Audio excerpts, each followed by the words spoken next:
That's right. I was going to color my hair, but I'll do that too. You never know who you're going to need to be able to go back to.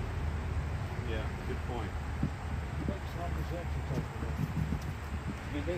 What shop is that you're talking about? It's one there in Reedville. Relatively new. It's only been open for like 2 years or so. It's a young guy whose father used to actually be on years ago. He was one of the border supervisors. But he works on small and medium equipment, and it turns out that when it comes to riding, there's some things that are too small for him to even bother with. We got to start. Never mind. All right. Welcome, everyone, to the Northern Neck Regional Jail. It's day 946. Do the math on that. 946. That's 31 months. It's 2.5 years and a month. I was looking at that today. I said, are we going to be here live doing the 1,000th day? No, it's 1,000. Oh. Are we going to be here for the 1,000th day? And it goes, no. You know, I was doing it on my fingers, counting every 7 days. It's going to be like 1,002 days. I think we just got a new task. We got to have a vigil on day 1,000. So, That's a Wednesday. all right. But anyway, thank you everybody for joining. Start with a prayer. Dear Father, thank you for your guidance as we are here standing for the people inside these walls and the people who have passed through these walls. Give them your strength and guidance. And also help them to remember this race is far from over, but it will end. And with your help, they can see the light and have the courage and strength to get through. And give everyone out there who's suffering tribulations of their daily lives the hope and support they need to get through it. In Jesus' name, amen. I pledge allegiance to the flag of the United States of America and to the republic for which it stands, one nation, under God, indivisible, with liberty and justice for all. I was thinking about the days, the duration of this, the amount of time that these guys have been going through this, and I've felt for a long time that it's got to feel like a marathon for them. And many of them, as they were the sort of the crescendo of emotion as they were getting closer to their trial dates and going through trial, and then the sentencing dates, because the trials we all know were shams in the DC courts, and they felt railroaded and didn't really have a chance to get proper discovery and every other thing. And you know from being here and talking to some of the guys we did after the sentencing, just especially when the Oath Keepers got those tremendously long sentences, and then others started to come out, how deflating that was for their spirits. And yet it didn't last long. They powered through it, and they used their faith in God and one another and the help and support, and the fact that they've got supporters like us out here and out there and everywhere. And I'm going to read something from you again. You sent a note for me to read, but yeah, they're definitely in the middle of a long trial, a long physical, mental trial, a marathon, so to speak. But it will end, and they'll get there. But that's why they need our help. And I've got a few topics I want to talk about tonight, which I think we can broaden our involvement and our reach into what's going on. It has to do with some of the positive things that have happened in the legislature in Virginia, as we talked about last time. Small wins, a little at a time. But there's people who've been out there fighting for this, for criminal justice reform, for corrections reform, for a long time, on both sides of the aisle. And I want to talk a little bit more about that. So I think we can tap into them with our support and their passion and what they know. Yeah, so we'll talk some about that. But In case we start to get calls, we'll get going with the usual roll call. And this is sorted. However, the first few that I'm going to read have upcoming sentencing dates, and so I'm going to read those. First one being Michael Perkins, August 16th, so next Wednesday. Jonathan Munafo, August 29th. Daryl Neely, September 5th. Jonathan Mellis, 9/16, September 16th. Chris Quaglin, September 26th. Those are the ones I have currently that are upcoming. And I'll just proceed then to the rest of the list. Ethan Nordine, Barry Ramey, Daniel Rodriguez, Mason Corson, Marcus Malley, Kenneth Harrelson, Nicholas Brockhoff, Robert Morse, Jeffrey Brown, Patrick McCoy, Howard Adams, Hosea Kenyon, Jeffrey Sills, Todd Gardner, David Judd, Justin Jersey, Troy Sargent, Ronald Sandlin, William Reed, Ronnie Presley, Cash Kelly, Albuquerque Head, Mark Mazza, Mahila Pryor, Lucas Denny, Kyle, Thomas Robertson, Ricky Wilden, Mark Ponder, Matthew Miller, Nick Lageron, Jeffrey Sable, Brian Jackson, Dominic Pizzola, Adam Jackson, Enrique Terrio, Ryan Samsel, William Norwood, Samuel Lazar, Matthew Green, Andrew Taki, Brandon Fellows, Israel Easterday, James Grant, Tim Boehner, Zach Rail, and Zach Alam.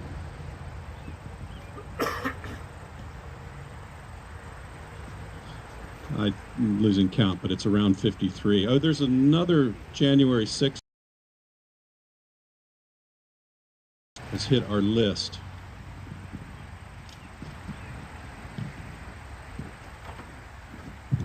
So I always print out these cards and laminate them. So Julian Cater is one that we put on here. So I've got it. And then this is a new January 6er that's on our list. No kidding. Absolutely. Absolutely. Donald J. Trump, although he's not been here at the Northern Neck Regional Jail that we know of. We would love it, sir, if you would call us one evening and we can tell you all about it. Yes. That would be awesome.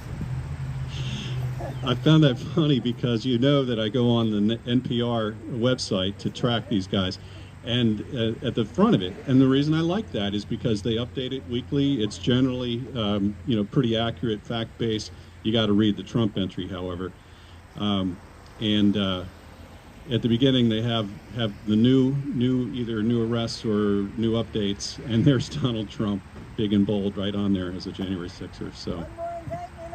That's awesome. That's awesome. That is awesome.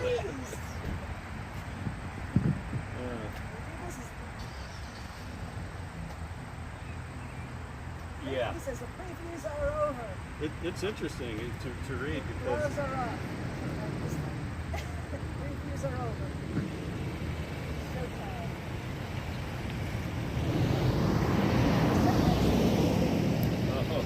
Oh. Second paragraph. Page 24. it's true propaganda. So anyway, it was very, very interesting. You were talking about how the J6ers. You're talking about the J6ers and how they go day by day, and it's a big, long event for us, we complain that we have 3 meetings a week or 4 meetings a week, and we're so tired. Can you imagine what they're feeling? So we have to keep on trucking because it's nothing compared to what they're going through. You know, we say we're so burnt out, we're so tired. When will it end? Well, yeah, when will it end? It is biblical. This is Spirit NPR. 3rd or 4th meeting this week. It's like, Well, I look forward to when those guys get out and they can start coming to some of these meetings, because they are going to have some stories to tell, and Yes. they're going to be powerhouses.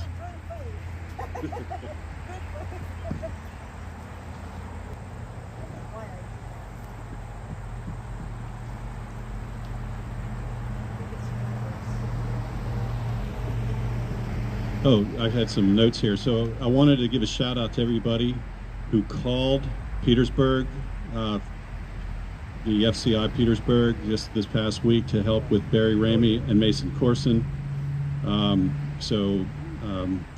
There was a pretty good turnout from what I can tell. I got a lot of emails from folks that called in. Some were rather long. This is exactly what happened, and this is what they told me, and so there's some real group of really good people that are willing to do that. Pick up the phone and call and give people heck.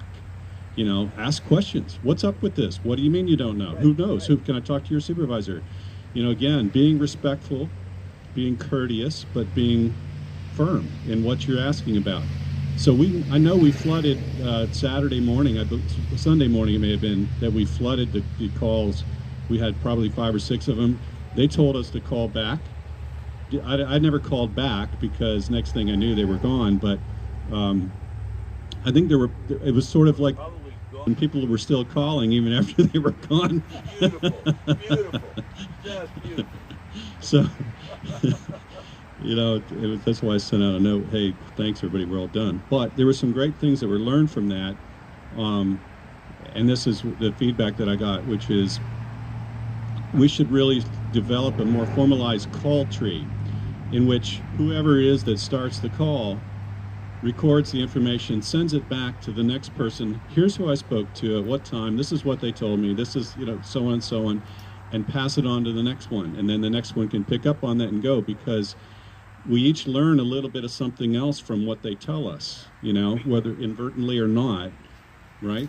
So one of the things throughout all of human history is the human capacity for group learning. This is actually beyond having opposing thumbs. This is the one thing that we do that has helped us get this far. Learning thing, it works, and it's, I don't know if you're familiar with the 1,000 monkey theory. Also, are you really? Yes. Excellent. So yeah, all of that applies, and we can make that happen. That's almost magic, but we can make it happen with enough people. You have to explain the 1,000 monkeys now. So, okay, I'm going to explain the 1,000 monkeys. Back in, I forget how long ago it was, but there was a couple of islands. Actually, I believe that they were part of the Aleutian Islands, but there was monkeys on a couple of islands. And every day, or every couple of days, there'd be helicopters going out there and dropping food on the islands because they weren't producing enough food for the population of monkeys. And so it would usually drop like a couple thousand pounds of potatoes or something like that. But one day, one monkey decided that, you know, the dirt on the potatoes isn't good, and he washed his potatoes. And the next thing you know, not just on the local island, but the other island where there wasn't anybody watching him do that, they all started washing their potatoes. Now that sounds like kind of a ridiculous story, right? But the reality is that there was a form of communications that took place between point A and point B, those two islands, and all of a sudden it just started happening. And that's what we do. Human beings do the same thing. We do group learning, and it's historically significant. It's one of the biggest mechanisms we've got for modifying and changing and working with our environment. So there you are. That's the 1,000th monkey thing. So how many people actually called on Saturday, do you know, or Sunday? How many people called? I don't know, but I'm guessing it's around a dozen probably. But I think I'm going to now correspond with everybody that I know of and put it out there. So Ron, you guys did, I did. Yeah, when I called, they said, oh, you called this morning. I said, no, I didn't. It was somebody They else." accuse you of being somebody else, yeah. I said, look at. Well, we have a lot of members that aren't. Appreciate the folks who came last time. She had a scooter or a walker or whatever. Yeah, and it's not the most ideal thing to do on a Friday night, but they were here. But a lot of our members are certainly able to pick up the phone and call, and they have no hesitation to do it. Some people are a little more concerned about, will they get my number, this or that. These people don't really care because it's something that they care about, and they're willing to do it. So yeah, I think we have an opportunity. Maybe next meeting we can talk about really starting to build that out. I think so.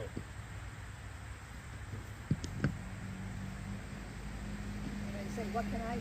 This is what you can do. And you ask for a And- call to do something. I can move the camera closer, maybe. I don't know. Well, when you say, people ask, well, what can I do? When you have a call to action of what to do, pick up the phone and help that way, Yeah, it's a little intimidating, like, what am I going to say? What am I going to say? What are they going to say back to me? Or, but if it gets too bad, just hang up. Yeah, so there's some tricks around that. First of all, have a script, which a lot of organizations do. They give you a sample script of what you should say to your representative or whoever. So have something in mind of what you want to say. That's step number one. A lot of times you can call your congressman's office. After hours, you get a recording. If you're more comfortable just talking to a recording, that's very effective. They do pay people to listen to them. They have to. They have to listen to those things. Yes, indeed.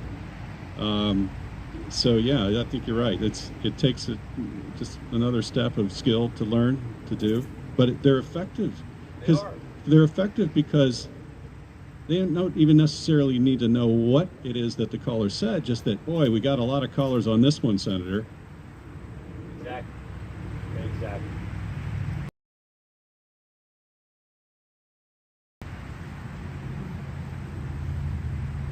Now, a lot of times, all they need to know is whether you're for it or against it. Planning, the vote, since there's some issue, you know what time. Yes. Have you done a lot of it? You want to say anything about that? Well, so in case that didn't come out, it was a lot of times they only care whether you're for or against it, right? Depending on what the issue is. That's short-sighted. I gotta wonder on certain things though, and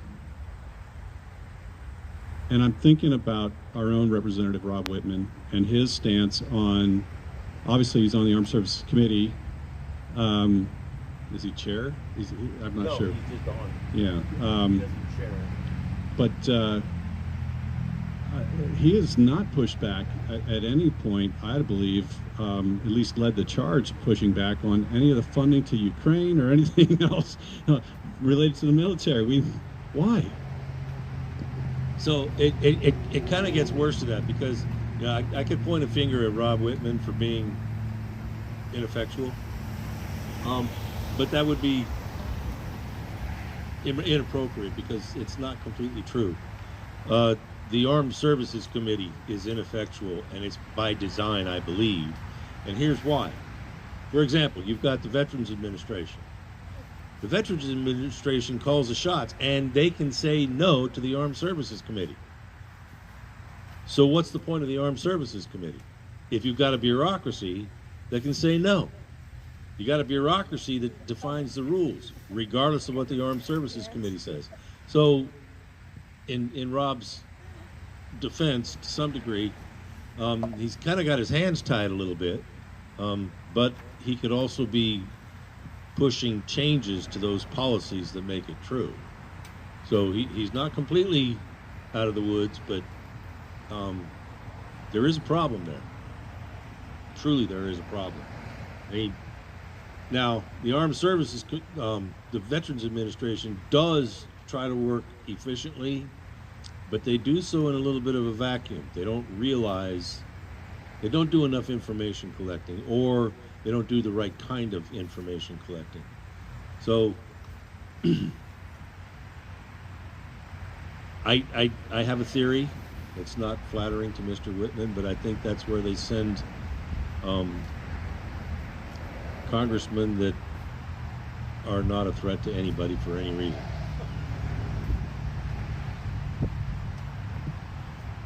Well, we sure could have used his help here in Northern Neck Regional Jail. I do know they had one of his assistants come out to one of the board meetings, if you recall that. Yeah. And I never heard anything more from that, so, you know, frankly, I haven't spoken to Congressman. We used to have regular calls with him, but I didn't really see the use. And that's the problem. You didn't show everybody who was the new person on the J6 list. All right, so the Yeah, we need to put that in front of the camera. we'll do that. So yeah, DJT is the newest guy on the J6ers list. So we try to have a list of everyone here, pictures, a little background. Again, this comes from the NPR website is where I get all this information. There's a lot of others, the Patriot Mail Project. There's plenty of other spots. The American Gulag was one of the first ones that put out the list of names. It's very sortable, lots of things you can do there. But again, just trying to get the background and information on these guys, photos. Daryl Neely, he's a cracker. I mean, that guy is funny. I mentioned him, he's getting sentenced at the end of September, I think. But anyway, so anytime that I learn of a new J6er that has been through the Northern Neck Regional Jail, I print out a new one of these. I'm not blocking the view. Come on in. And I did one for Julian Cater this morning because I was corresponding with him.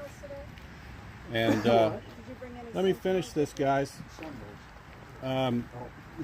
You wanted me to do this now. You wanted me to do this. So here we go. Let's let Tom finish. So here's Julian Cater's bio. And then on the NPR list, I said, oh, what's this new list? Here's Donald J. Trump, who is now officially a J6er, according to NPR. Yes, Donald J. Trump, an official J6er. That's, I was going to say that's incredible, but it's not incredible. Yeah, I went to 2 places for the sentencing. So, yeah. Actually, I'm kind of appreciative of the fact that Donald J. Trump is now an official J6er. It's because the poetic irony of it is just... That's what they wanted all along. Exactly. And all he needs is one more indictment and he's going to win the election. That's 'cause I'm, yeah. So, are we anticipating that the phone lines are going to be open tonight, or are they still... Lines are not going to be working tonight, but I also haven't been corresponding with anybody this week as to making calls. I do have something I wanted to read from James Grant. If you guys remember, James is in Lewisburg. He's the last J6er from this group here that came through here that's in Lewisburg. He was actually in solitary for a while, and then he came out of there, but his phone privileges are down. Let me try to see if I can remember here about this. He lost his phone for 90 days, expires around 13th of September. Basically, he refused to accept a certain cellmate that they wanted to put in with him. And so because of that refusal, they punished him. But anyway, we've been emailing back and forth on core links. And last message I sent to him was, I told him about our discussion around the term The- restored housing. The changes to the Virginia law that went into effect July 1 and how there's now some details around restorative housing, which is solitary, the whole, whatever they want to call There's it. more to it. Cheryl and I just learned last night. So anyway, here's what he said. So restorative housing sounds peaceful, like a spa. The Commonwealth definitely has some really good marketers working for it, I agree. He says, message, while we were at NNRJ was invaluable, and you all absolutely helped us get out of that nightmare. Other inmates would be telling us to get on the phone and call the vigil and call our people, in quotes, our people, on the outside to get things happening. You definitely helped the J6ers earn respect in there too. I was a law student that pushed a fence on January 6. I stopped others from breaking windows on the Capitol building, and I also de-escalated a tense situation inside of the building in which a rioter was getting out of hand. For pushing this fence, in quotes, bike rack, I was charged with assault with a deadly weapon, even though both of the cops who were allegedly assaulted, when interviewed by the FBI, said that no weapons were used during this incident. The deadly weapon charge is very problematic, as it disqualifies me from the First Step Act, which would add years onto a possible sentence, as well as sending me to a higher security and more dangerous prison. If the police officer said no weapon was used, how am I still being charged with using a weapon? These are the kinds of situations I'm facing regarding my case. Thank you, James. That's the amendment problem. Couple copies of the Sentinel. Well, I can get them for you. I didn't realize you hadn't seen them. I read it online, but I always like to have, Yeah, well, I got a bunch of them. yeah, okay, I'll get it later. 'Cause I So, Lillian's and a couple post offices where we are. They either didn't get them in yet. That's the biggest problem we have right in that spot, which was some lunatic woman that we've had trouble with for years. That's the worst. There's a guy that spot. owns the bank across the street from Lillian's that is happy to help. Yeah, Can you that's send me? He just closed on No, the bank he I'm owns. still going up in So I want to talk to him. I'll see if I can get his name for you. I mean, I've got a detective that's offered that you get those little tiny cameras that you can't see. Yeah. It won't be hard to catch. Yeah, 'cause you know, Greenville, Eastville, Burgess, all those post offices. You have to go, you're gonna kill Martin, you're gonna kill Martin up this guy. So I want to introduce a topic that we're going to try to cover tonight, and that is how saga that we've been going through. So I've put together a few notes here, and there's absolutely no way I can go through it all in one stroke and have the stream go smoothly. But we're going to talk about that, and some of it we already brought up. But just to say, in the meantime, Tom just got a copy of the August Sentinel up here, and there's an extraordinary amount of good information in there this month. Yeah, there's one thing, I'll comment later, but a couple things that relate to J6 directly. That may not be obvious. So Tom says I got a little bit of time here. So over the course of all this thing, and I know everybody goes, oh, that's unconstitutional, that's unconstitutional. Well, sometimes yes, sometimes no. And it's deliberate on the part of the founding fathers. So we're going to talk a little bit about the constitutional violations that have been going on, but before we do that, I have to do the... I am merely sharing conclusions drawn from my own research. None of this discussion should be used or thought of as advice or perceived as actionable by any person. Don't do it. But here we are. You can fact check me if you want. Now that we know that you're not a credible source. Well, I don't mean to discredit myself, but I'm trying to encourage people to go out there and look these things up. Amongst all of the things that these amendments say, like we'll start with the First Amendment, that's clearly being violated. And I think we mentioned some of this last time on the First Amendment. The government assumed on January 6th, without any kind of proof, that a gathering at the Capitol on January 6th was an insurrection. There was no proof of that. There is a case currently in front of the Supreme Court that talks about how the government's actions over January 6th will have the effect of squelching the will of the people to exercise their First Amendment rights. And that applies to everybody in January 6th. They were all arrested. Everybody else that was there saw that. And would you want to go out and protest again to defend your constitutional rights if you know that the government is going to hound you? No, that's exactly why that's unconstitutional. Actually, I should probably go ahead and just kind of read the list of the constitutional amendments that have been violated for the J6ers. So we've already identified the First Amendment. There's the Fourth Amendment. There's the Sixth Amendment, and while I have previously inaccurately attributed the prohibition against punishment on the Sixth Amendment, that was wrong on my part.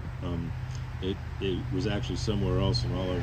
Anyways, the point is that we'll talk about how it's still true later on. But the right to a speedy trial. The Constitution doesn't define how long that's supposed to be. But it does say that from the point of arrest, you're supposed to get a speedy trial. 2 years is not speedy. 2 years is not speedy, but that's a subjective thing, and the Constitution doesn't really make it clear how long that's supposed to be at the federal level. But if we want to talk about what happens in the various states as far as that, the Virginia prosecutorial procedures have a couple of scenarios where, in the one case, if you're not already standing trial after 6 months, the judge is going to kick you out. You're free with prejudice. And there's another scenario with more heinous crimes where it's 9 months, but again, you're going to get kicked free of charge with prejudice. They can't recharge you. It's almost like a double jeopardy clause. And Virginia's not the only state that does that. So the states have done a relatively decent job of defining how long you're going to have to sit in a jail or a holding facility before you actually start proceeding through the trial process. Unfortunately, the federal government hasn't been so good at that. So what do we got here? You're good. All right. We've also got beyond the Sixth Amendment, we have, excuse me, while I look to make sure everything's in order here, the Eighth Amendment, which is the one about excessive fines, cruel and unusual punishment. There's going to be some enlightenment in this discussion over that one. The Ninth Amendment, which I call the Miracle Amendment. And we've got the 10th Amendment in there, which is where things have been delegated to the states, and there's a reason that I bring that up, because it's not specifically linked to, yeah, so yeah. So there's a lot of things that go on in here, and I think if the people were more aware of how this all works, we got the 10th Amendment, like I just said. What isn't stated in the Bill of Rights is relegated to the states. And then there's the 14th Amendment, which is the deliberate and by design due process clause, but we also discover that the Fifth Amendment has a due process clause in it as well. So, without further ado, so we already talked about the First Amendment. The Fourth Amendment is the one that talks about unreasonable searches and seizures, and the Sixers' perspective, it's about privacy. At least for the stories that I've been hearing, is that they get randomly searched in here, and unfortunately, that privacy thing, there's no privacy rights in the Constitution. But and we'll talk about how privacy actually works later on when we start talking about the Ninth Amendment. But the repeated searches of J6 persons while they're in detention is in fact unconstitutional, even if it's not explicitly stated in the Fourth Amendment. If they've not been convicted, they are presumed innocent, and all rights are still preserved. and I've been holding that one for a long time now. We got the Sixth Amendment, but that's kind of the Miranda rights amendment. That's the one that says that you have the right to a speedy trial. And I'm just going to kind of quote the Constitution here. In all criminal prosecutions, the accused shall enjoy the right to a speedy and public trial by an impartial jury of the state and district wherein the crime shall have been committed, which district shall have been previously ascertained and cause of the accusation. And this all boils down to you get to face your accusers, you get to do all of these things. But again, like I said previously, the federal government and the Constitution don't do a very good job of defining what speedy actually means. You get the right to an attorney. Now this is where the J6ers have been deprived of their right to an attorney. Not necessarily explicitly deprived of their right, but when you get moved around on the day that you're supposed to be meeting with an attorney, or you get some other bureaucratic imposition put on you on the date and time of your attorney's presence, that's necessarily depriving you the right to an attorney. We can go a little bit further here, and there's one more line here. No, there isn't. I'm lying. I gotta stop that. Well, I think Go ahead. I definitely would like to. Absolutely. I have no problem with that at all. So you get the right to an impartial jury. Now this one here is kind of a big deal, because if you read, like, if you go to like Cornell Law and read some of their documentation on this, and they've got a wonderful site on this, with links to SCOTUS decisions and other things. You would think that it's self-explanatory and sits right up there with innocent until proven guilty. But an impartial jury, presumably, can sit for a trial without the presumption of and assumption of guilt of the accused. A jury cannot be impartial if they have been artificially convinced of guilt through political means prior to a trial.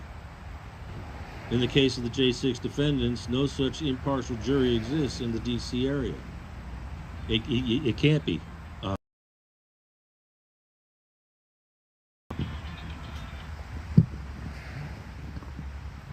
Hello, this is a prepaid call from Ryan Jackson.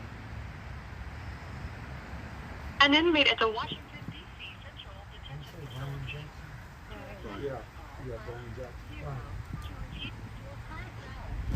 $16.29. This call is from a correction facility and is subject to monitoring and recording. Thank you for using Global Tel-Link. Hey, this is John Wonderful on the line. Hey, John, Who do how I are you got? doing?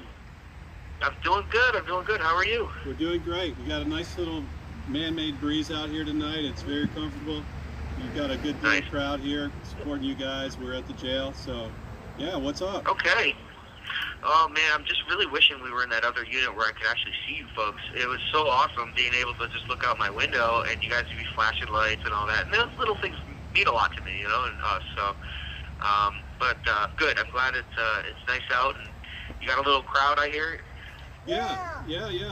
Now we're here at Northern Neck, so Yep. I've been up there on Freedom Corner when Oh, you guys have flashed the lights out, and that was amazing just to see, you know, that connection with you guys, especially singing the national anthem. We've gotten to do that a few times from here, so yeah, absolutely. no, I'm just give me a moment to take my sandal out of my mouth there for a second.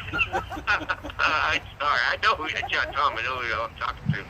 Oh man, it happens. That was a great recovery explanation. So thank you. Yeah.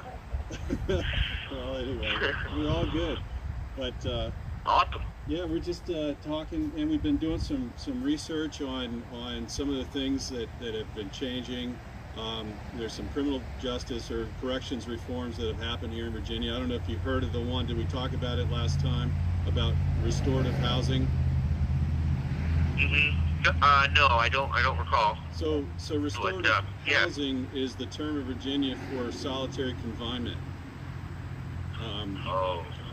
And so now, if you're placed into restorative housing in Virginia as of July 1, you must have 4 hours out of your cell a day, and it's specific as to what you have to be doing, which is you have to be in programs or reintegration, I can't say the word, integration. Integration, yeah. Thank you, yeah. But it's supposed to be restorative, rehabilitative, you know? It's not just get to walk around in some other room by yourself for 4 hours. So, I don't know, I just found that very interesting that they have coined a phrase such as that for the whole. It does, it is, you know, and I tell you, someone who did this solitary confinement deal for over a year, I can't believe it's already been a while since then, but yeah, that's great to hear. I mean, because when you're in that situation, you could succumb to the desire to be around other people, you know, and allow it to hurt you, or you could just accept the surroundings, and that's what I did, and that's how I got along, and that's how the time went by. But you know, there's a large portion of the population that just can't. It's cruel and unusual punishment. To hear of an event done like that, and you guys being behind it it's awesome. It's really a great thing, because you wouldn't want your own worst enemy, you know, to go through what it's really like to be in solitary. I think you're right. It's one of those things you can't say to somebody, I feel your pain, because you don't, if you've never done it, you know. I can't imagine it. So it's got to be. I had to start. Yeah. Yeah, and not to cry about childhood. I mean, everyone's been, you know, broken homes and things like that. But you know, and honestly, I'm not trying to garner sympathy, but I mean, I was locked in a room essentially for a couple of years by my mother, who's very mental. She has mental illnesses, and she never had them treated. So, you know, so that time that I spent in there, I just kind of accepted it. And once I was able to accept it and not focus on the desire of being out and playing while I'm watching my brothers and sisters outside, it strengthened me, and it taught me that I can endure more than I thought. Wow, that's fascinating, and it makes me think of how someone had once said, you know, when he had reached that point in confinement where, you know, why me, God? Well, why me? And the response he received back was, because you're strong enough to take it. So, yes, sir. Wow. Well, let's hope that you don't have to do any more of that anytime soon. So, yeah, I agree. Yeah. Go ahead. No, that was it. I just wanted to hear what you had to say. Yeah, you're right, you know, and one of the things that I've always appreciated are people who know my story, and they're like, wow, you know, you came out pretty okay. You know, and so, More than okay. So that's always encouraging to hear. And, you know, eventually we'll see if I can get a girl to stick around long enough after hearing that. And past the honeymoon phase, you know, the honeymoon phase. He's not broken. But, yeah, you know, it is a character strengthening thing. You can allow it to break you, or you can put on the mind of a warrior and accept the situation and know, because we all know, at least in these situations with jails, that it's not forever. And I'm not making light of the time I've spent incarcerated by any means. It's been a major inconvenience, but I've learned so much. I had no idea. I had no idea that prosecutors in a courtroom can give false testimony.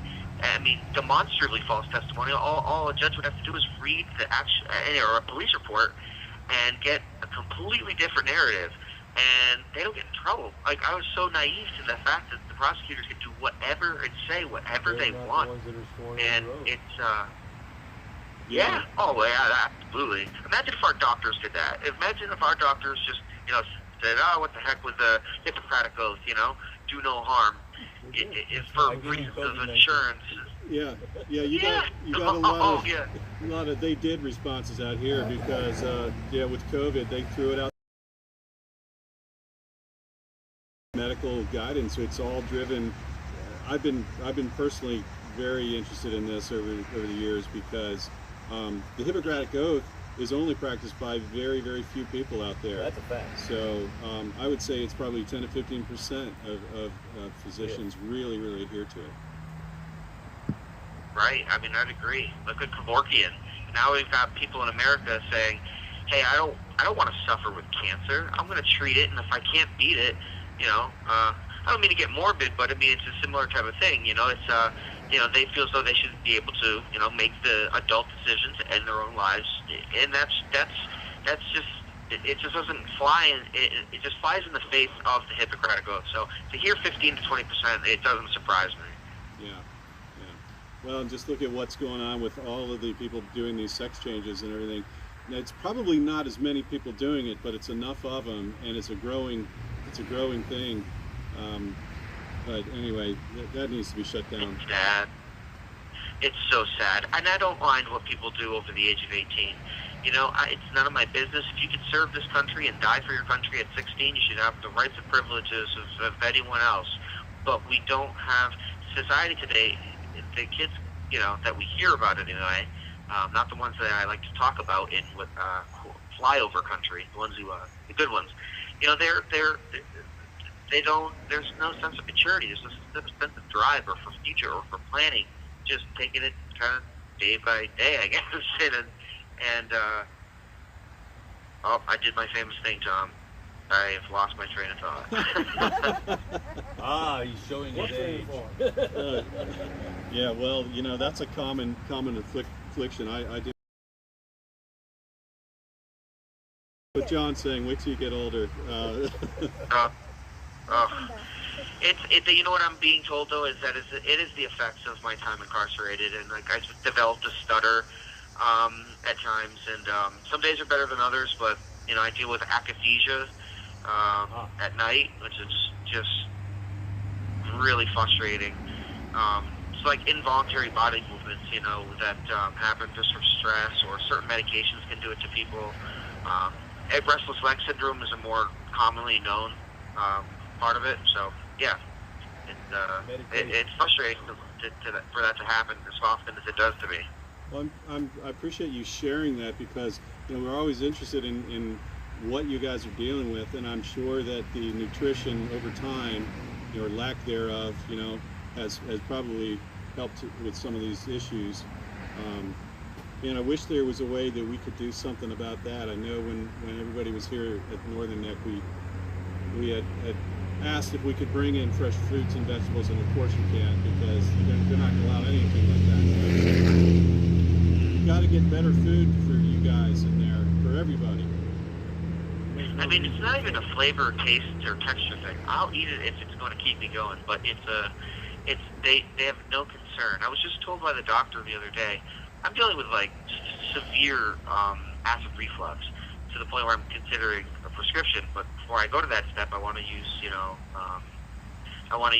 use whatever I can over the counter first, to, see if it'll work. But it's the food. It's definitely the food, and it's painful. It's just tearing apart my esophagus. Like I've never experienced anything like this because I've never eaten like this. So it's frustrating for sure. But I'll tell you one thing. They did call me down to medical this past week, and to do a dental check and a cleaning. So they scheduled me for that. We'll see if whatever happens with that. 37 and no cavities. I'm pretty happy about that. Well, yeah, you haven't been eating a lot of donuts in there, I'm sure. So you hopefully I that'll just go want an well. apple. Yeah, right. Yeah, right. Right. Yeah, I sent a note to James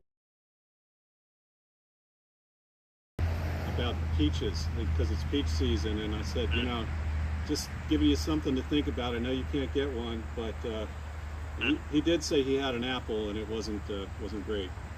But I'll tell you this: the feds in the federal system, when you go to a prison, like the prison I was at in Seattle, the federal detention center, they serve apples that are put in like egg crates. They're like specially handled. They're delicious. They got the Fuji apples and Macintosh. They're so good. yeah, wow. But yeah, the jail system is just doesn't do that. Anything they can do to cut corners, but it's to be expected. And that One of the big go ahead. Go ahead. One of the big things that inmates really suffer from is the lack of vitamin D. And as you know, we get that from milk. We're supposed to get that from milk, but there's also the sun, and that's a really important thing. The one thing I didn't understand is why they would never let me go out for rec.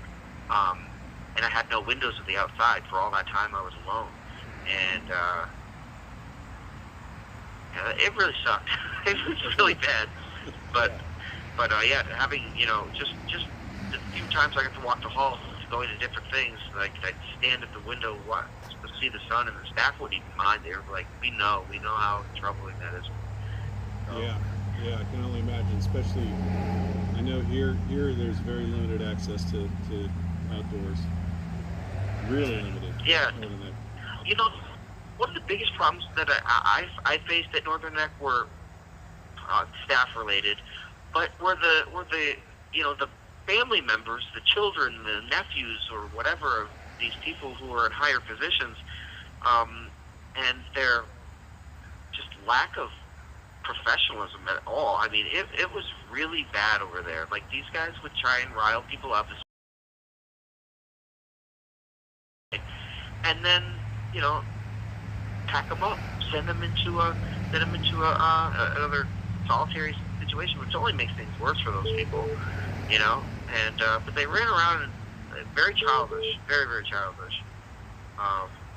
And these are a lot of older folks too. So they don't want to be around that. They don't want to hear that. But it's just another stress for them that they wouldn't have if the staff were just properly trained. Right. But, Right. Well, staff turnover is a huge issue here at Northern Neck, but I've been doing some research. It's a huge issue overall in the country and in the jail systems, and there's a lot of reasons for that, but I won't take your time over that, but it's the kind of thing we talk about on the call here for folks that are interested. We try to learn when we're out here. We try to talk about things. We talk about the Constitution. We talk about what's happening, the changes in the laws. You have 1 minute remaining. We try to, first and foremost, is get your words out. So whatever else you want to say, John. Again, I will say this every time we speak, that I love you, and we all love you, and we thank you all for all the hard work that you've done, just for even just the people in your community, but standing up to promise to call in frequently, all right? Sounds wonderful. We love Check you in, too. guys. And God bless you. God bless you, Thank John. you. God bless you too, guys. All right, you have a good night. All right, Sure. thanks. Bye. Bye for now. There's a, Thank you for using Global Tel Link. there's a slight chance Ryan Sampson might call in. Sorry. It seems like it's low. There's a slight chance that Ryan Sampson might come in. For those of you not familiar with who he is, he's probably the single most physically abused J6er in the whole system. He's had 2 major beatings, one of which he had to be literally revived with CPR, and one other lesser beating. Anyway, lately it seems as though he's gotten more phone privileges, and I texted him a little while ago to let him know that we were at the vigil and inviting him to come in. Now, call in, I'm sorry. Now, I don't know if he'll get it in time to do that, but we're hoping that he will. And I wanted to talk a little bit about Ryan anyway. I've been working somewhat with his attorney, but I'm having trouble getting back with him. And I talked to Ryan yesterday and the day before, and he referred me to Jim Hoft of Gateway Pundit, who I consider to be the best website for J6 related subjects in the world. He literally breaks things every day in the good way.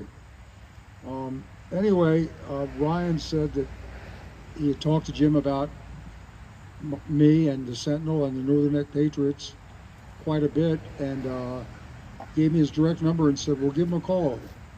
Well, I did, and he answered the phone, first ring. And we talked quite a while, and it turns out that some of the evidence I've been sending to Ryan's attorney, who's a specialist here in Virginia,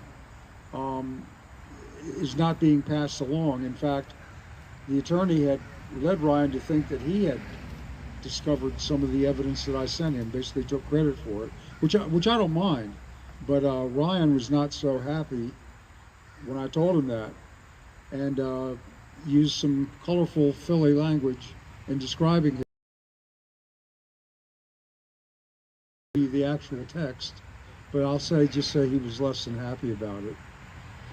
Anyway, but the good news is Jim asked me to keep sending him things, and I think we're going to be working with him a lot more in the future, which is very helpful. And one thing we did have in last month's Sentinel, we published a list of all of the employees over the last year that have come and gone, and I would ask anyone listening to try to go over that list. It has been forwarded now to the Gateway Pundit. I also sent him the copy of the edition where I explained some of the exploits of the notorious Captain English, and he was very impressed. So anyway, I think we're going to have an ongoing relationship. He's very aware of and very supportive of the Northern Neck Patriots. And for all of you out there in Patriot Nation, I want you to know that you're known nationwide now. Almost all of these people that I've talked to as far as the congressional committees of Trump's campaign, they're all very aware of who you are, and I can assure you that the J6ers, every time I talk to them, they ask me to relay their thanks to you. So what you've done has made a huge difference, much more than you think. And I'd like, if I've got a couple more minutes, I'd like to point out a couple of very recent things. In the brand new edition of the Sentinel, there are two front page articles. One about the situation in Northumberland with the schools that is so bad. And I won't go into great specifics now, but they have formed a committee, including citizen members, to fully investigate this. And I guarantee you it was all because of public outroar. In fact, the supervisor, James Brand, who proposed it, flat out said that. He said based on public input, he was not going to accommodate the schools further until this was investigated. And I would like to also add that members of the Northern Neck Patriots were integral in that happening. So just to show you how much you can get done. Also, there's another front page article about a multi-million-dollar lawsuit filed against Essex County for some wrongdoing by the local government. Now, the reason I'm bringing that up is a lot of people seem to think that this J6 situation is going to be very difficult to pursue because of the concept of sovereign immunity, meaning that people employed by the government cannot be prosecuted for misdeeds done in their official duties unless you can prove, and this is the caveat, that it was intentional. Well, that's exactly what happened. There was so much evidence, the judge rejected sovereign immunity, and it's going to full trial now. And he has advanced 3 of the 4 charges and has allowed them to reapply with the 4th with additional details. So for those of you discouraged with the legal process, they can be defeated by Jack Smith, the special prosecutor. He just walked into his own trap, because by charging Donald Trump with these January 6 violations, it now goes to full trial and opens up discovery. And for them to get a conviction, they have to prove that Donald Trump not only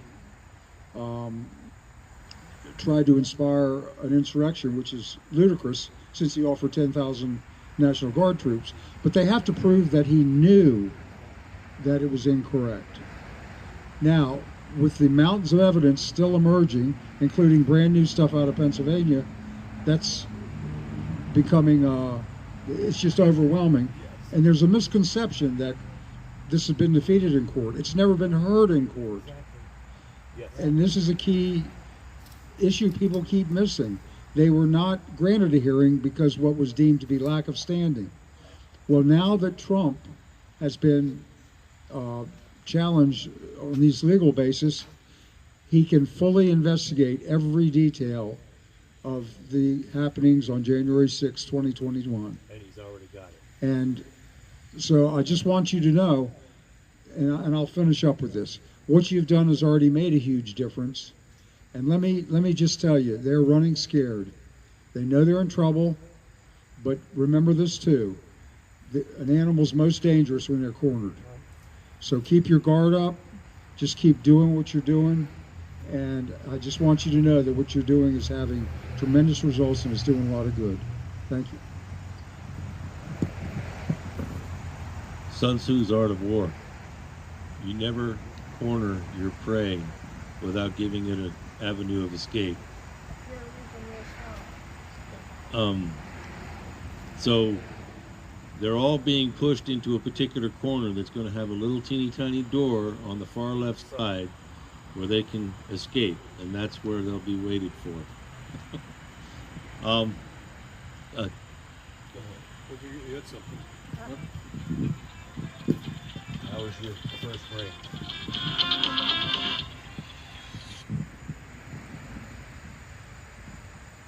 This is a prepaid call from Brendan Fellows. an inmate at the Washington, D.C. Central Detention Facility. To accept this call, press 0. To refuse it, your current balance is $14.65. This call is from a correction facility and is subject to monitoring and recording. Thank you for using Global Tellink. Hello. Hello? Hey, is this Brandon? Yes, it is. Is this Tom? It is. How are you doing tonight? I'm doing all right. How are you? We're doing well. We're doing well. We've got a nice little crowd out in front of Northern Neck Regional Jail as usual every Friday night. I'm really glad to hear you guys calling. Oh, thanks. Yeah, no, it's great to hear you guys are still got it going on. It's awesome. I want to let you know from the DC side, because I was here at the DC jail when it was really rough in 2021, and the place still needs some work, but man, it has really been fixed up in a lot of ways. I know that's partially because of us, partially because of the vigils, partially because of Congress members, and partially because of the courts. But regardless, everybody working together has really caused this place to really just look and operate very differently. And I know that a lot of things that were happening over there, but I haven't talked to you guys in a bit, so hoping you guys have some good news possibly. Yeah, we got a couple things to talk about, but I have to ask you a question. So is it changes in the physical plant there at improvements to the architecture or the painting, the cleanliness, or is it personnel issues that are changing? I would say, so I'll give you a quick, in my opinion on the things that have gotten better. Their operations, right? That not only, before we used to not be able to grieve anything. This was broken here, which is, goes against the Prison Litigation Reform Act of 1984, which means basically anybody can, sue and also get relief on any issues by way of the courts. And that was what I also sought to do over at Northern Neck when I got there, though they did a better job of hiding it. But now they not only have electronic ways to file all 4 steps of the grievance process, but also they have paper versions here in case, for whatever reason, the electronics go out. Now, that's one of the things they still need to update, but as far as electronics are concerned, there's a lot. Before we used to just, there would be barely any books in here. There would be barely anything to read or do. And that's fixed. We also have a much more updated legal law library. Very updated. We also we have a lot more recreation time out rather than being in our cells for 30-something hours and then coming out for 5 hours and then go back in for another 30 hours. The people in here, they've made sure they are treating us with respect. Their cameras seem to be on all the time, which is good. Which Northern Neck needs. Those guards need to be required to have the cameras on, because all the attacks that, for instance, Lieutenant Ball and Corporal Laws have, done to inmates, that stuff wouldn't happen. It's simple, it's cheap, it doesn't take a lot of, brain power to operate or, put that in place. But, things just are in a lot of ways. Oh, and the food. The food's a lot better here, too. Northern Neck food, I didn't think in 2021 at the DC jail food could get any worse. And then I got over to the Northern Neck jail, and I know it's funny now, but it was not funny living through it. It was terrible. That's a topic with every caller practically. I mean, it's seriously. Aren't laws involved the one that beat him up? Yep. And it's really sad when the tray you look forward to is a scoop of peanut butter. that's the best tray, is a scoop of peanut butter. Hey, Brandon, this is John. John Haynes got a question for you. Hey, hang on. Yeah. Okay, awesome. How you been doing, man?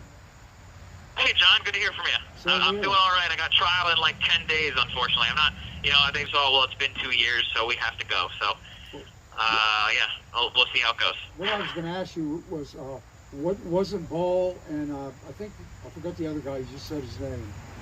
Laws. Laws. Aren't they the two that physically assaulted you?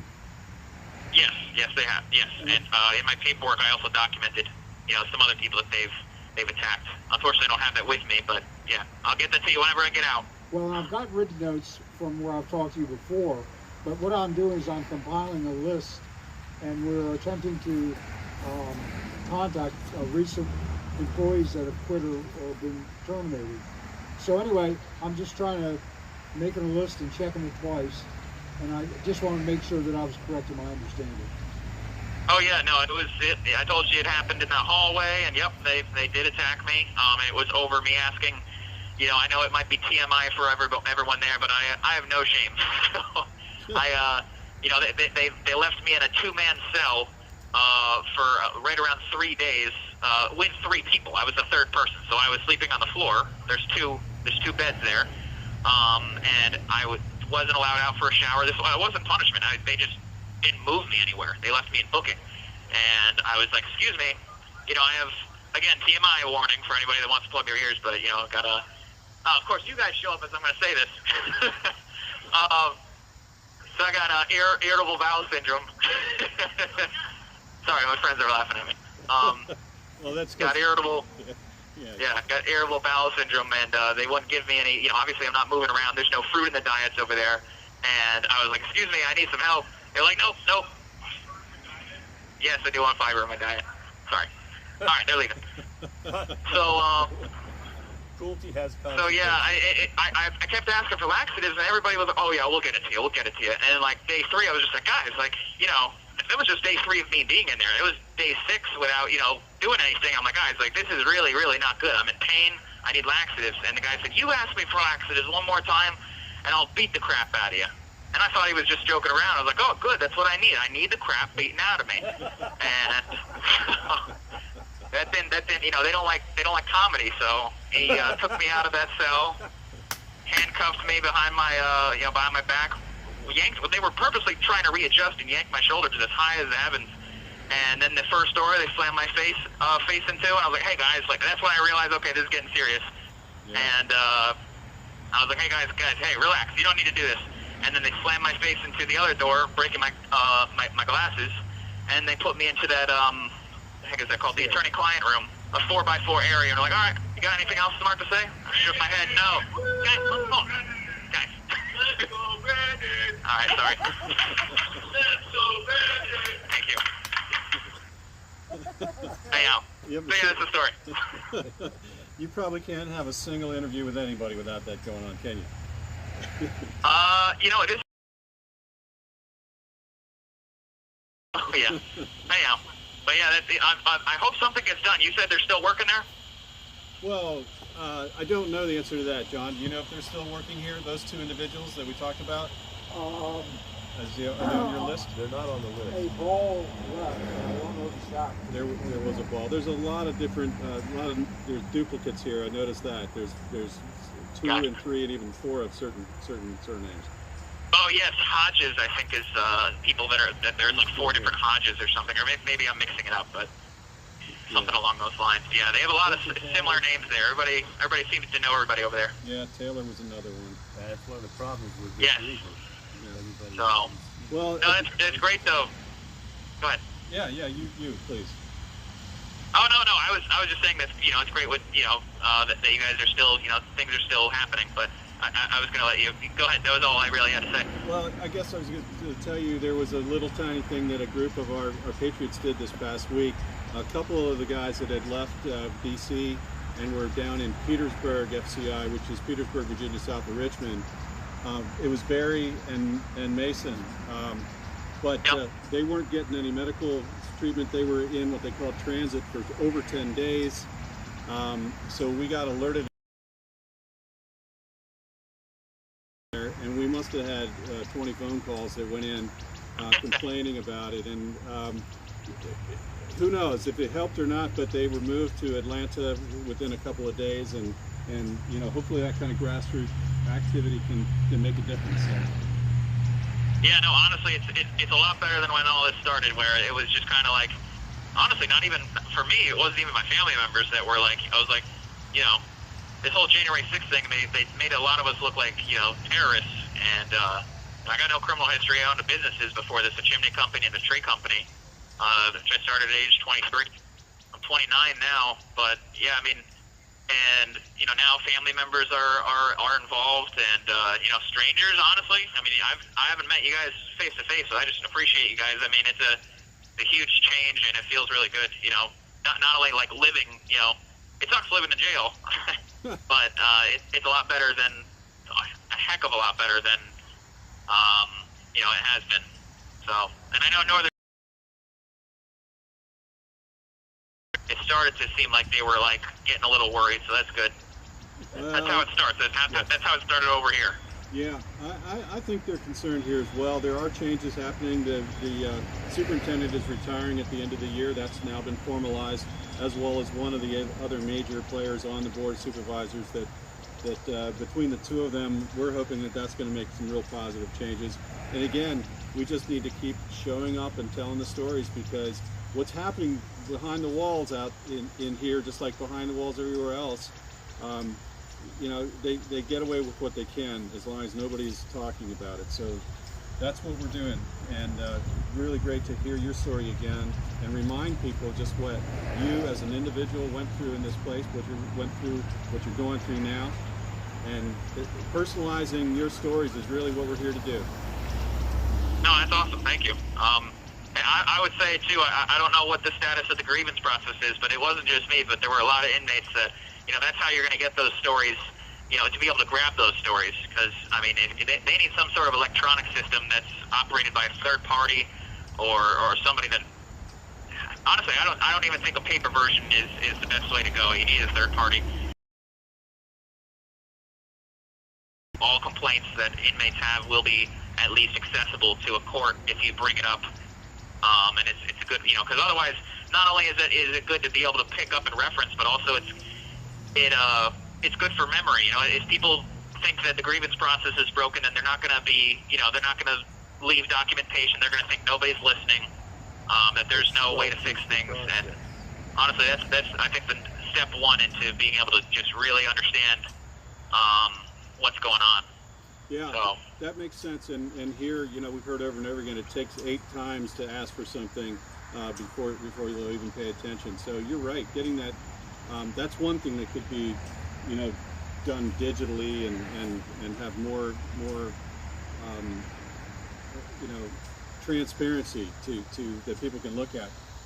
One thing I want to mention to you is that Virginia did make some changes to their laws this year. One of them that went into effect is changes in the policy around restorative housing. Are you familiar with that term? Yeah, like a halfway house, right? No, it's the restorative housing actually. So. Oh, I wouldn't really use that term. Well, it's great. Yeah, it's definitely some marketing efforts there on that one, I think. But the changes that came out are 4 hours. You must have 4 hours minimum outside of solitary per day, and they have to document the reasons for you being placed there in the first place, and then steps to get you out and back into the rest of the population. So there's some very specific things that came out of that. The senators and congressmen behind us were trying to get 15 days to be the maximum. They didn't get that, but either way, that's a huge change, especially at that jail. That's great. Yeah. So that applies to all over Virginia. No, that's awesome. I mean, man, I can't. I remember when I first got there, I wasn't allowed to take a shower, you know, for I think it was 5 or 6 days until I finally got out and then got over to another pod, because they were like, oh, we don't, you know, what did they say? Oh, we have to put you in here first, and we have to put you over here. till we get you classified. It was 5 full days before I even got the shower. And, that was just one of the many instances. When I was on food strike, too, for 10 days, they said, "Oh, you're not being punished." Put me in medical unit and didn't let me out to get a shower. Didn't let me get out to do anything. Make calls. It was really, really irritating. Oh, you're not being punished. So that's great news. Yeah, you're not being punished. Now, I've also been doing some research around. You have 1 minute remaining. Well, Sorry, go ahead. I think what I was going to say is just the short staffing is part of this too. I think you guys bear the brunt of it whenever they don't have personnel to be able to get you out into other areas. But anyway. Yeah, but I've seen a lot of them just sit around and not do much. But I think that might just be an excuse. So, but yeah, no, hey, I appreciate you guys.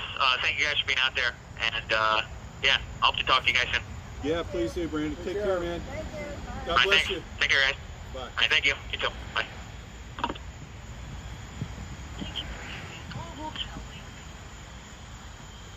What I was starting to talk about there, I wanted to share it before it gets too dark. But there is I've been thinking about the advocacy groups that have been out there trying to get corrections reform going for years and years and years. 1984. And and I wanted to also give a shout out to the folks that have been behind some of this stuff in Virginia. But again, I'm not going to be able to read that. So before it gets too dark, this is a little document I printed out from the prison. And that website is prisonpolicy.org. Just a few graphs here. They're a great organization that's been around for many years, and they are a nonprofit. They do a lot of research and put together some really great graphs and publish a lot of really cool stuff that, if you have an interest in this, I highly recommend you look it up, prisonpolicy.org. So this is a little thing that they did. How many Virginia residents are locked up and where? There are 60,000 people from Virginia behind bars. That graph breaks down to about 30,000 of them in state prisons, 24,000 of them into local jails, and then others in various other spots.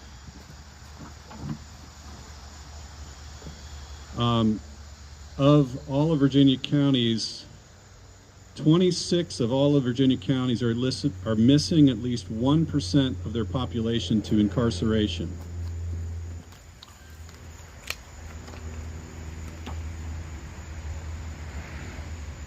Virginia jails hold thousands of people who have not been convicted. There's something like 12,000 that have been convicted, and somewhere just shy of 9,000 are pre-trial. We talk a lot about pre-trial detainees. Virginia prison and jail incarceration rates. Virginia's incarceration rate is higher than the U.S. national average. It is 749 people per 100,000. The U.S. average is 629 people per 100,000. That's significant because if you look at other graphs that you can find on this website, they also look at worldwide incarceration rates, and the United States is the leading number of incarceration in the world and has the highest population in jail of any country in the world. That ought to tell you something. There's something wrong with our system. So again, that website is prisonpolicy.org. Here's a couple other quick factoids.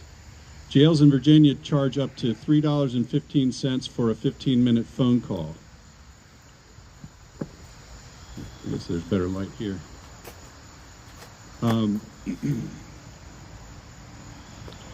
While the prisons charge 61 cents for, that's good, Ron, thanks, I get it, for a 15-minute call. Virginia suspended medical copays in prisons as part of a pilot program prior to the pandemic. It should make these changes permanent. Virginia prisons charge families up to a 15% fee to transfer money to an incarcerated loved one. People in Virginia prisons must pay for hygiene items and other basics like writing supplies, unless they have less than $5 in their spending account. So we know about this, that they're free hygiene kits, which is a toothbrush, which somebody said lasts about 4 uses, and that's a joke. They get paid in Virginia prisons as little as 27 cents an hour for their work. They charge up to 39 cents for an e-message to or from the prison.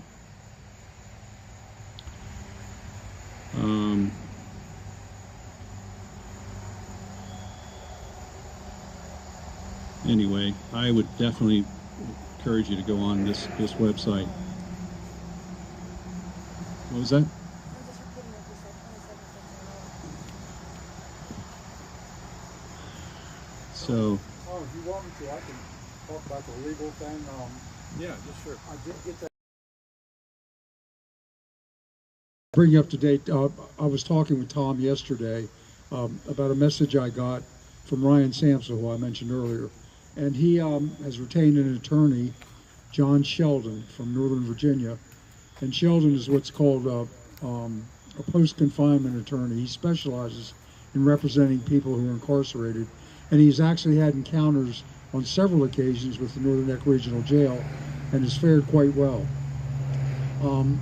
He needs a total of $15,000 as a retainer, and this is to file a civil lawsuit, but he's going to accept others in a class action type thing.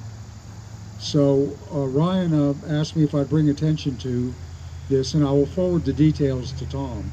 Maybe he can put it on the website or do a bulletin on it. But anyway, he's already raised 8, and he's trying to get the other 7. And the reason this is so critical is that they can, once this is filed, they can begin discovery. And also, in Virginia, it is very difficult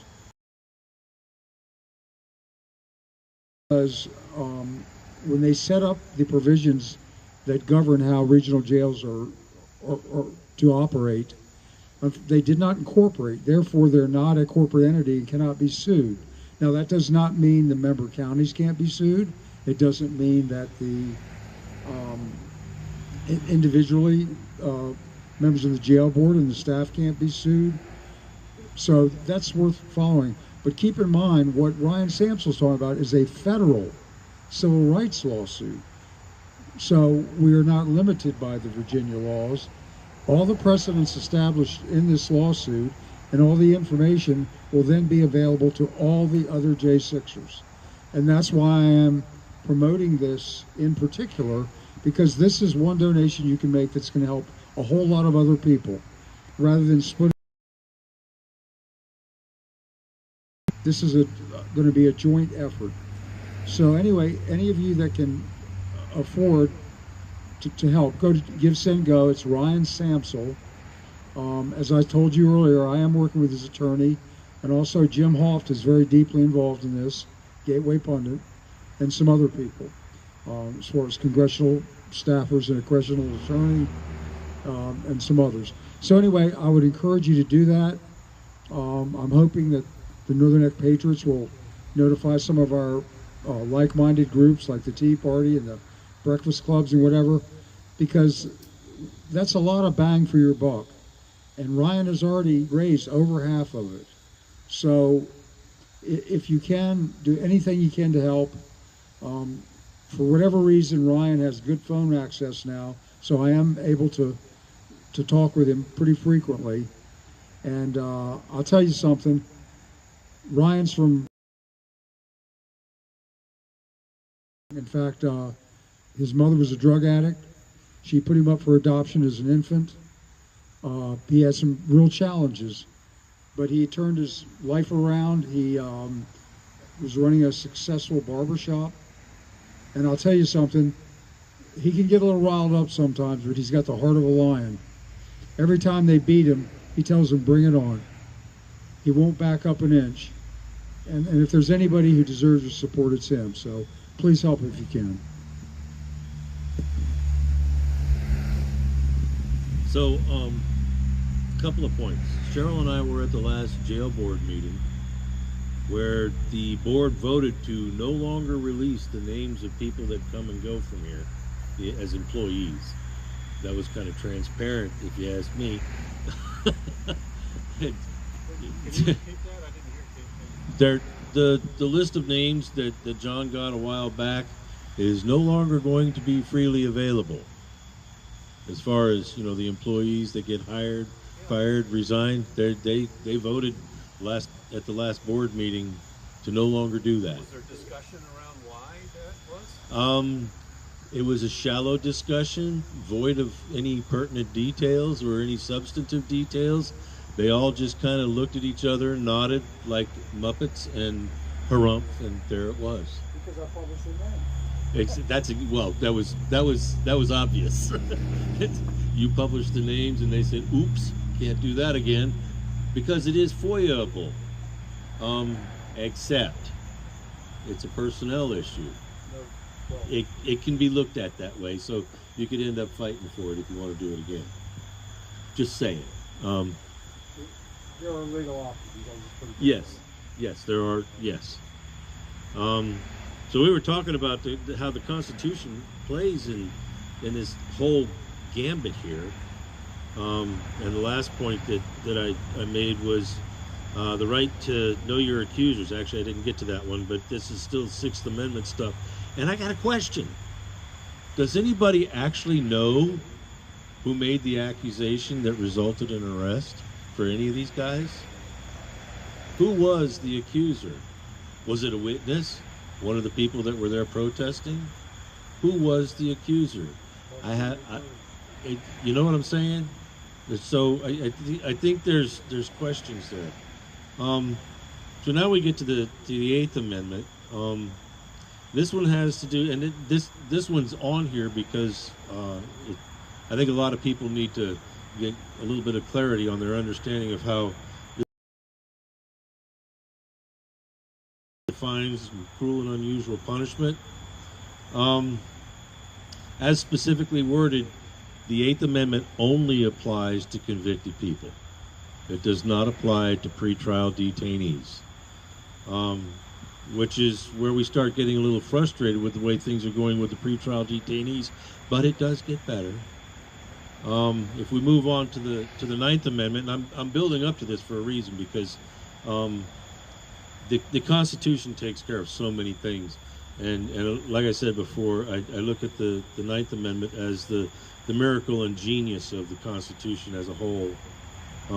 It neither grants nor restricts any power, right, or anything else. It doesn't do any of that. But what it does do is in the short story is that it basically says that just because we didn't put it in the list doesn't mean it's not covered. And that's a pretty hairy discussion, because back in the days of the Continental Congress, when they were holding Constitutional Convention, there was a lot of discussion on this. In fact, some people were making arguments as to why we shouldn't even have a Bill of Rights, because if you're going to try to list all of the things that need to be there, everything that you fail to list is going to become the purview of the government, and at that point, the people are at risk. Which is a pretty good argument. But Madison argued that that particular concern can be argued, and the text of the Ninth Amendment both indicate that the amendment itself does not guarantee any substantive rights. Instead, it states the rule of the construction, making clear that the Bill of Rights may not be construed to limit rights in areas not enumerated. As Justice Joseph Story explained, in the clause was manifestly induced to prevent any perverse or ingenious misapplication of the well-known maxim that an affirmation in particular cases implies negation in all others. So, and we're going to talk a little bit more about this a little bit later on, but we kind of got to build the story here by going through all the pertinent amendments. The 10th Amendment follows the 9th Amendment obviously, 9, 10. I'm really not that dumb as. That's the one that says that what isn't already taken here in the Bill of Rights is remanded to the states, sort of. A lot of people get confused and they think that the Bill of Rights is universal, and unfortunately it's not. It's strictly about the relationship between the people and the federal government. State governments are a slightly different story.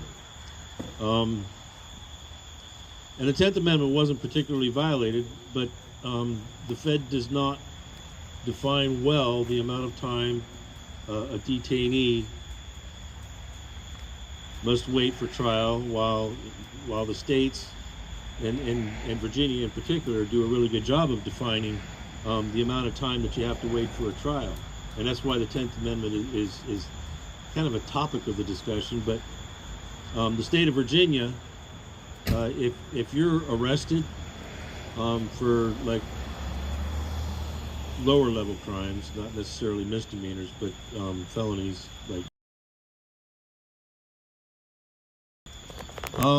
if you're not already on trial within 6 months, you're kicked out and you won't be charged again. And I mentioned that because of other topics earlier, but and then the more serious crimes, if you're not on already standing trial within 9 months of your arrest, you're going to get kicked out and you can't be recharged. It's kind of like the double jeopardy clause on steroids. But the federal government doesn't have such problems. And like I said before, they don't do a really good job of defining what is a speedy trial. But again, that was in the previously discussed amendment. The 14th Amendment. Now this one's important. And when we get the 14th Amendment mixed with the 9th Amendment and any other amendment, we start to get a little bit more powerful. It's this amendment combined with the 8th Amendment via the 9th Amendment. And I say via the 9th Amendment because the 9th Amendment is the vehicle that allows an argument in court, a legal argument, to be sewn together using parts of other amendments to define a constitutional violation. And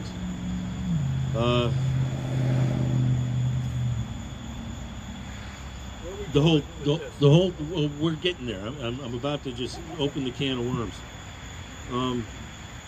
In 2015, the Supreme Court issued, it was on June 22nd of 2015, the Supreme Court issued a decision based on a guy that was arrested in 2010 on a drug charge.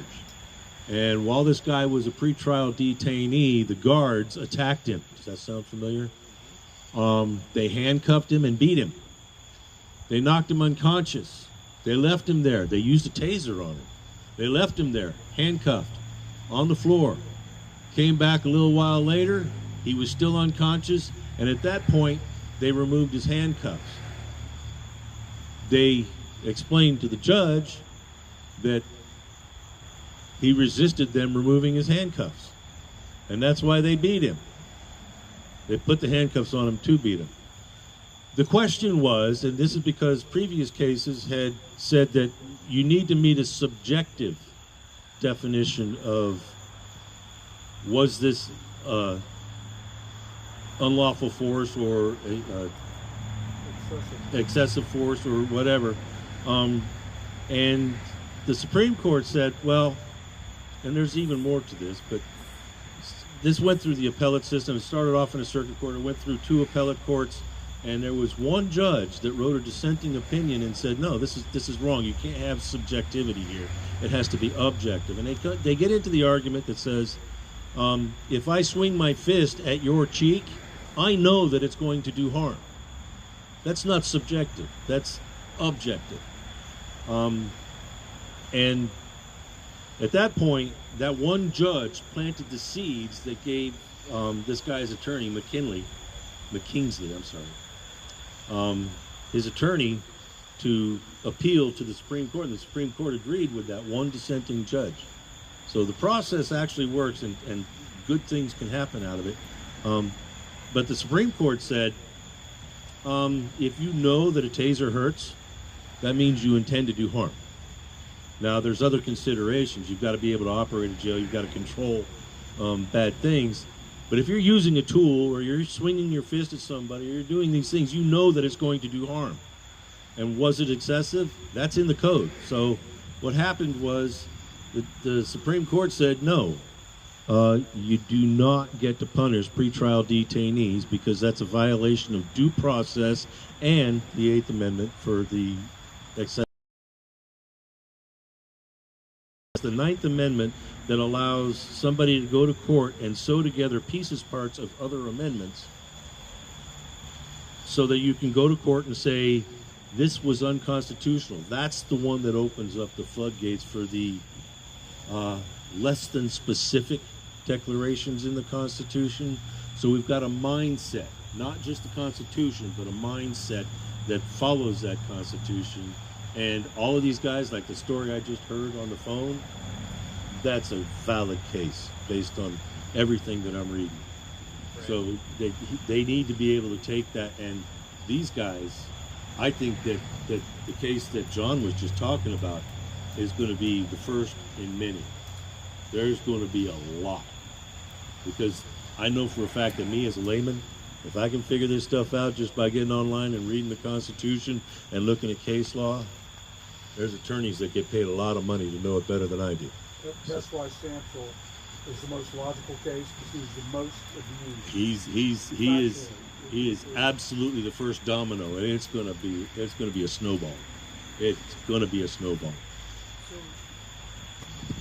Can you share with me later that information, because I think that, I don't know, I'd like to the case that you're referencing and all that. Yeah. Was it in the write-up that you did, or no? I referenced it in the write-up, but I actually have the decision that's That'd be awesome, because I think that's very interesting. And John, I wanted to ask you about Samsel. You said that have you been able to talk to the attorney regarding what was going on? Because I thought maybe you hadn't yet. But. No, actually, I've talked to him a few times months ago, but unfortunately, lately, he's not. Samson was very concerned because the man had indicated to him that he made it sound like he had come up with a list of former employees, current, whatever. And as you all know, but he has to press forward because he has to get it filed. So I'm not real concerned about that, but Ryan is very savvy, and he said, we'll keep working with that, but in the meantime, that's why he wanted me to talk with Jim Hoff and some other people. And to be completely honest, I've been kind of busy. I've had some other interviews available, and I'm going to try to pick the pace up on that, because I am aware we're fighting an information war. But I do think Ryan's got a good point. The publicity is also critical, because there are a lot of elected. 3/4 of the jail board members are elected officials. The only ones that aren't elected are the county administrators, and they are directed by elected officials. Yes. So anyway, I think the Samsel thing is even alive. It is. And he's also ideal because he's absolutely fearless. He's confronted these people that accosted him and told him he was going after him when they had him under their custody, and he was still defiant. So you have to admire that type of courage. That's all I can say. Absolutely.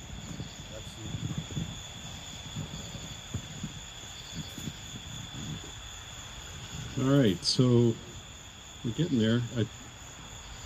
20 minutes to go. You guys up for hanging out here and finishing with this, with the pledge, with the national anthem as always? Yeah, please.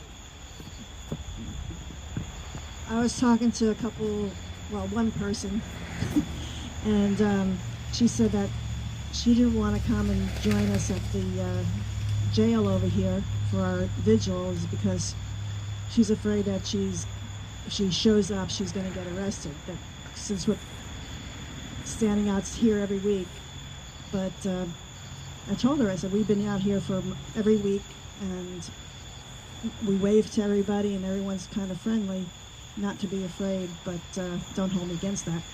But you shouldn't be afraid to come out and speak your mind over here. We all do it, and you should just come out and see for yourself at least once. Well, our anniversary's coming up. Did we start last October? Say it again. You might have to correct me, but I believe in October is our first anniversary. It is. And I forgot to say that congratulations to Mickey Whithoff and her Merry Band of Warriors. August 1st was their first anniversary. They've been at this for a whole year, and they've been doing a lot of good. Every time I look at a congressional hearing, I see one of them there. And if you get a chance, there is an article about it and talking about some of the individual people and what they've suffered. Nicole Reffett is one of the main ones, and not only did her husband go to jail for 87 months, he was the first J6er sentenced, but unfortunately her son, they found later, is the one who turned him in. And Nicole feels very strongly that the school system steered him that way, and one radical teacher in particular. Also, we talk about Tommy Tatum, who's been there since day one. He's another journalist. He was trapped in the tunnel with Roseanne Boylan, and literally laid beside her for 8 minutes as she lay dying. So anyway, they are still having their vigils, and any way you can support them, I would encourage you to do so. You had something to say? John, thanks for reminding us of that, because I do have it in my notes. It wasn't the 1st of October, but it was certainly a date in there that we did that. And I don't know if it was the first one, but it was certainly in the first couple that we did. Tommy Tatum was here, and we weren't doing this setup at the time. There were several other streamers that were doing it, but I did record it, what he said, and it was one of the first times he said he described those 8 minutes laying there. He was trapped. Basically, there was a crush of humanity. He's a pretty big guy. He got pushed backwards. There was got his leg caught up on the handrail, and then people on top of him. So he was not going anywhere. People were pulling on him, and he was saying, "Help somebody else, I'm stuck here." So that was what had happened, and he was laying upside down, and Roseanne Boylan was right over there. And Tommy, tears came to his eyes as he was recounting the story, because it was just something that he watched the whole thing, yeah. And he wondered, and I think you commented on the article about why haven't they come to pick him up? Because he's got so much to say. He's got so much to describe about that, and that's another case of, you know, you mentioned it earlier with this discovery that needs to come out. You know, you get the people telling the stories. One of our callers said it the other day, or maybe it was, actually, I'm sorry, it was James Grant said it in one of his communications to me. That story in and of itself needs to get out there to the rest of America, that they still don't quite understand it. But yeah, there were several situations that happened on January 6th where people were beaten, and it's just been quiet. To what you just said earlier about coming out here, yeah, we were a little nervous about it to begin with when they just talked with us about coming out and starting these. Someone decided to call the sheriff's office beforehand, and they said it was okay. And then we actually, I think on the second one, went in and talked to somebody in the jail and okayed it with them. So there's never been any pushback from that here. In fact, we've had people come up and talk to us. We've had jail officers stop by in their cars, just, "What y'all doing out here?" and just talking to us. We've had the people that are coming in to report for the weekend for their weekend in jail kind of thing, have talked to us. Not so many of the employees, the COs, we see them over there, we wave to them, but every sheriff's car, every state police car, there's several. And, they can see that we're here. We've got American flags. We talk about freedom. We're patriots. We're not doing anything to disrupt the operations of this facility. If anything, we're trying to help. Never So, been arrested. I've been escorted out of buildings, but, you know, Never been arrested. never been arrested, but, you know, security is important. I've heard reports otherwise, but I don't want to go into that right now. You know, my wife over there, Cheryl, she just said, yeah, I've been escorted out of buildings, but I've never been arrested, she says. And we brought it up again over dinner, too. My observation throughout this entire ordeal, since even before January 6th, we go all the way back to, what was it, February, March of 2020, when we had a pandemic declared. My observation is that most of the early fighters were all women.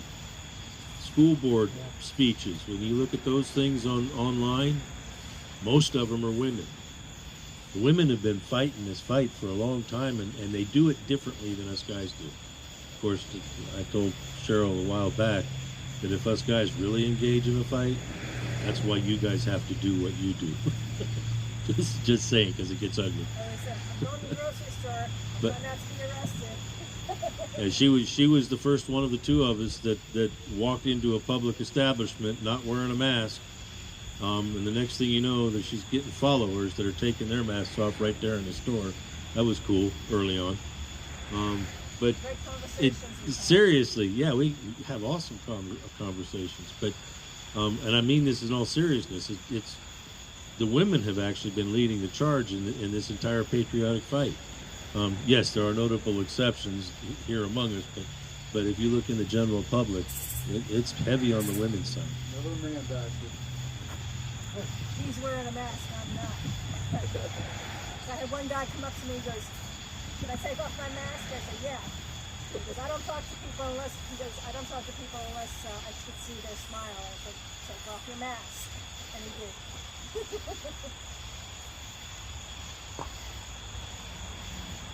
It's a good thing. You know, you're speaking about COVID and using COVID Oh yeah, we got In- the strength. inside the jail. There's still areas that we need to continue to push on. The Got it today. religious freedom, you know, the fact that they still don't have religious services here that we know of. We've got to ask that question again at the next jail board meeting. What's going on with that? You know, the visitation, moving to electronic visitation. You can have a loved one show up at the jail, come in there, sit down at a monitor to talk to somebody, their loved one, on a monitor in the back of the house. What is that? That's inhuman. It is inhuman. That is just, it's just like them scanning the mail in now and reading the mail on the kiosks. You know, this is the move they're going to, and it's just simply ways of controlling things. Is it easier for them? Yeah, probably to some degree. Does it have a negative impact on an inmate? I don't like looking at a computer screen any more than I have to. I like holding on to something tangible. A letter from my mom, that would mean the world to me if I were in here, you know? So, You know, you bring up a couple of really good points. You know, when I was putting this stuff about the Constitution together, and the Constitution is a huge topic. I think people need to get a degree in the thing. But when I was putting it together, I bumped into some other factoids above and beyond what you were putting together earlier. A lot of the practices in our prisons are actually violations of the international prison laws. So yes, there's an international standard for how to handle prisoners. And the United States falls short on almost all of it. And that's yet another point to look at. You know, this idea that you can separate human beings from the people that care about them and the people that they care about, that wouldn't fly in the international code. So that's the point.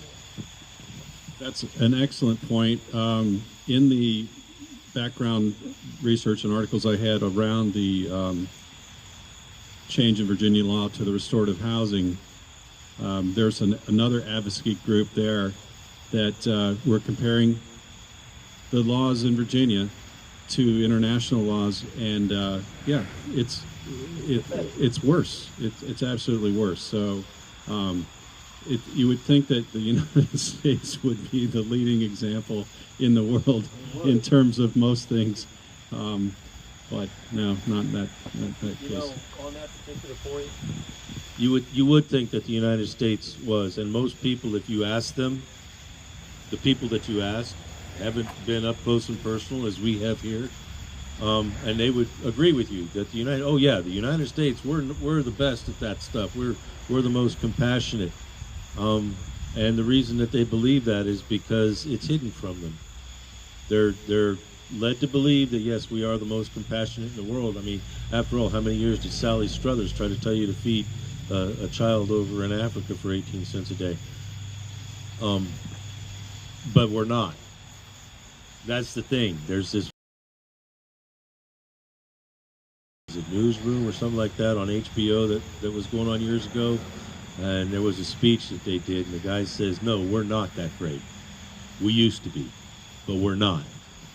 And people need to wake up, because we've got standards that we're not meeting. This is maybe related a little bit, but I wanted to just share this brief little interview that Senator Ron Johnson gave related to COVID, but it also relates to what they, as in the powers that be, are trying to do in terms of snowing the American people. So let me see if I can play that real quick.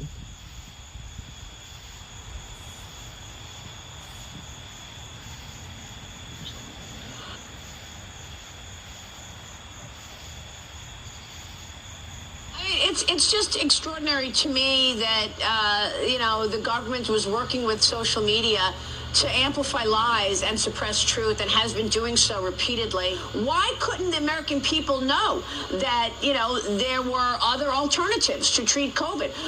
Why can't the American people know that there were side effects with the vaccine? This was all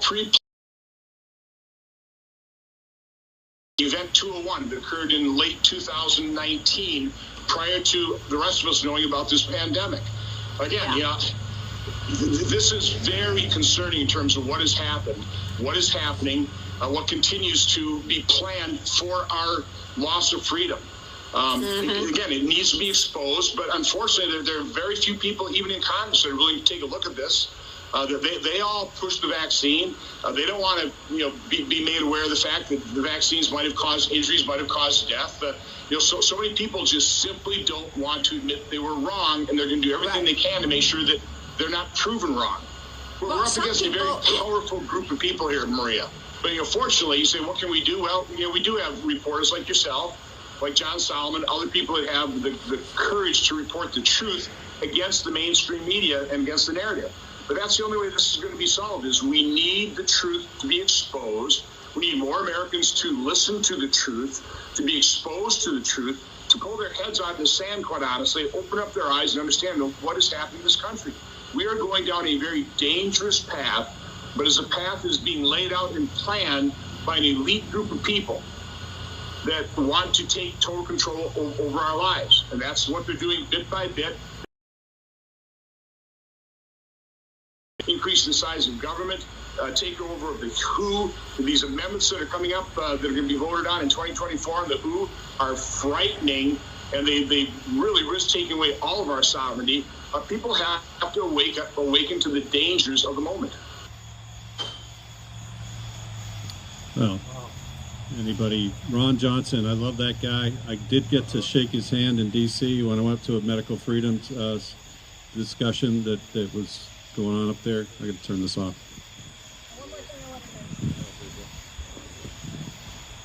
We were told about a new movie to watch or to research. It's called From Dark to Light. That's what it's called, right? Dark to Light. There's a lot of movies out there that's labeled Dark to Light, but it's 2023. Just came out this week. Same producers as Out of Shadows, whoever, I'm sure all of you watched that already. Laura Logan is in it, and General Flynn is in it. So it's called From Dark to Light. Came out August 2023. YouTube thing, so Google it. It's hard to find because people don't want you to watch it. Thanks, Cheryl. And that's what I was thinking about. Members of Congress don't want to admit that they were wrong, is what he said. And that's true with the January 6th events, as it is with many, many other things. So. that's a form of dissonance that's hard to break. I have a song here. Well, I'm For 9 o'clock. gonna check out That's My Bedtime. Way past. 5 more minutes, national anthem. John, come on, it's just me. You just, just sing it. That's all.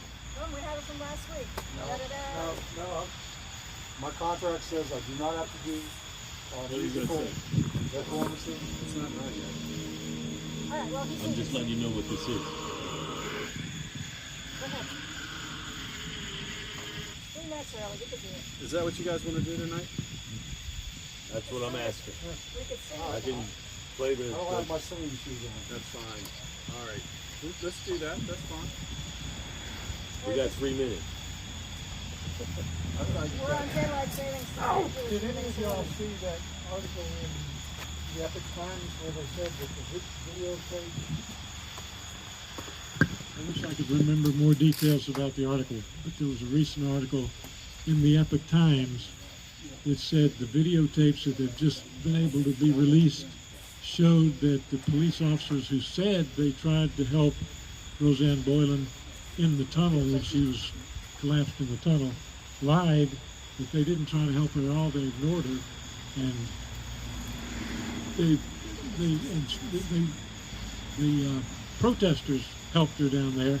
Then when they finally got her out, I think into the building, then the Capitol Police, EMTs helped her, but the Capitol Police didn't help her at all. That's right. Did you see that? I saw a report that was talking about that, and another guy that had collapsed out on the lawn, and there was the people trying to help him, and then they got some Capitol Police trying to help him. Capitol Police called for EMTs. The EMTs refused to go, and they weren't helping this guy. So the civilians and the police had to physically carry this guy to where the EMTs were, and he was already mostly gone. Well, are you referring to the one where they pull her inside, Roseanne, Rebecca, and they couldn't get the defibrillator to work? You remember? Is that the one? I don't know. I didn't. I've That watched. makes sense. They pull it out and they can't figure out how it works. Now, a stressful situation, I get it. I've been trained on defibrillators, but in a situation like that, am I going to forget something? Maybe, but they just couldn't get it to work.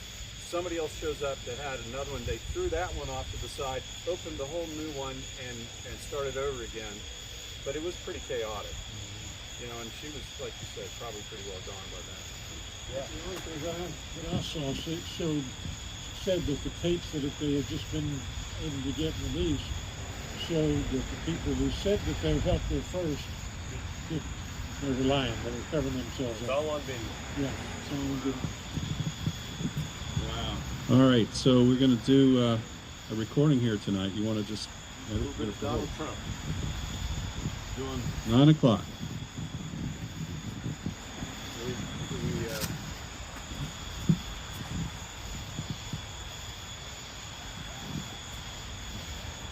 Come on now. I don't know if you can sing along to this. I can't. I don't think. I just think I won't too long. Give me a second here. Just bear with me. It was working a second ago.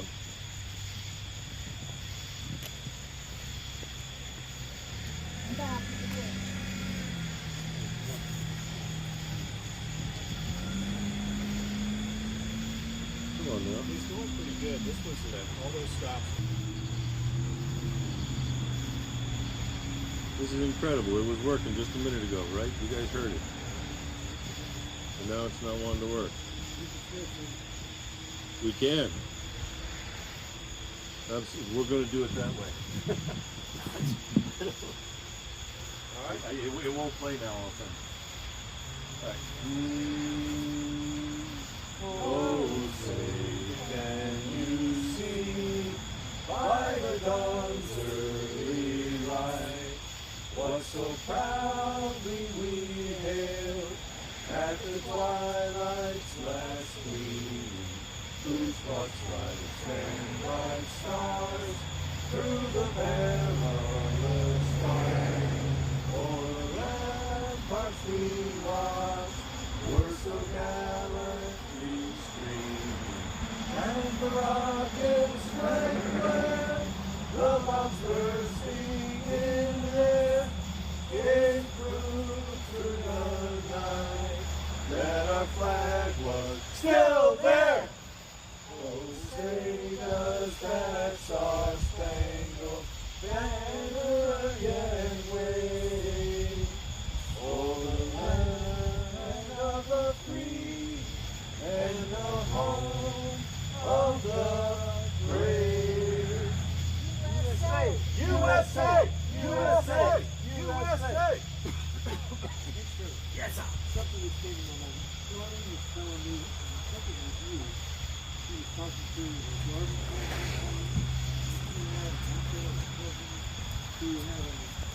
Thank you, everyone. God bless you too, Angelina, Marilyn. Cool. Kristen. All right, from Premix Best, Maryland. Ah, cool. Love it. Love it all, you guys. Thanks for your comments. Thanks for watching. Spread it around. Get out there and do what you can. These people need our help. God bless America. Wow. I've heard that kind of language before. That's wow.